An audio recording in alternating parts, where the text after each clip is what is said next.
Barack মাদ্ৰাসাত আমি জানিব পাৰিছো যে অধিকাংশ ছাত্ৰ ছাত্ৰী একেবাৰে দুখীয়া ঘৰৰ মা দেউতা দুখ।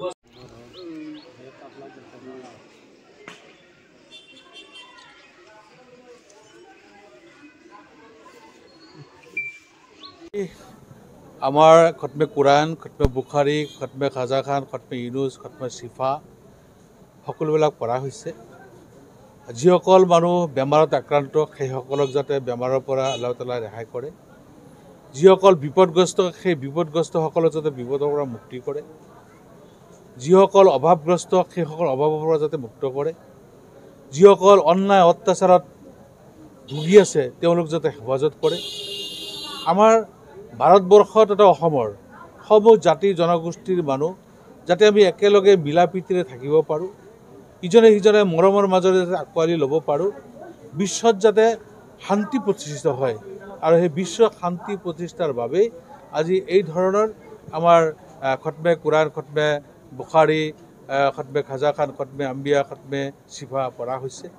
গতিকে শেষত পৰম কৰুণাময় আল্লাহ তাআলাৰ ওচৰত হাজাৰ হাজাৰ আলেম উলামা মুৰব্বী সকলোকে লৈ মহান কৰুণাময় আল্লাহৰ ওচৰত দোৱা কৰা হৈছে যাতে আল্লাহ তাআলাই শান্তি স্থাপন কৰে, বিশ্বত যাতে আমি সকলোৱে শান্তিৰে থাকিব পাৰোঁ তাৰ কাৰণে দোৱা হৈছে।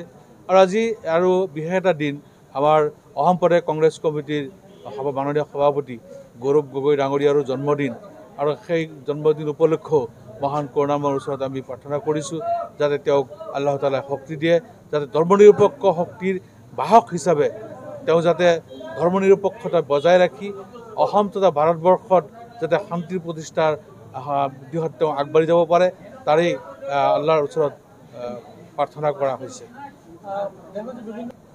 সেই কথাটো আজিৰ দিনত মই নকওঁ, যিহেতু আজি আমি এটা পবিত্ৰ অন্তৰ লৈ, পবিত্ৰ মন লৈ, পবিত্ৰ মছজিদত বহি আমি পৰম কৰুণাময় আল্লাহ তাআলাক পাবৰ কাৰণে, আল্লাহ তাআলাৰ সান্নিধ্য পাবৰ কাৰণে আমি ইবাদতত আছিলোঁ, দোৱাত মছগুল আছিলোঁ।